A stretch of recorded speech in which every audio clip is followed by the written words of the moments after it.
Hola, em dic Neus i des de fa 2 cursos faig de voluntària en el projecte Llengua i Entorn promogut per Òmnium Cultural. Aquest projecte va adreçat a pares i mares de les escoles de Mataró que volen aprendre o millorar el seu nivell de català. Ens trobem un dia a la setmana durant 1 hora a la mateixa escola on van els seus fills i dins de l'horari escolar. La persona voluntària durant aquesta hora planteja temes de la vida quotidiana, anar a comprar, anar al metge, als hospitals, però també qualsevol tema que a ells els preocupi o els interessi. I d'aquesta manera, de mica en mica, van adquirint els elements necessaris per començar-se a desenvolupar en català.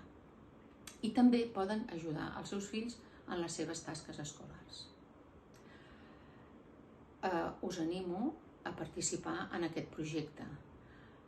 Jo com a voluntària us he de dir que és una tasca molt gratificant, engrescadora i divertida.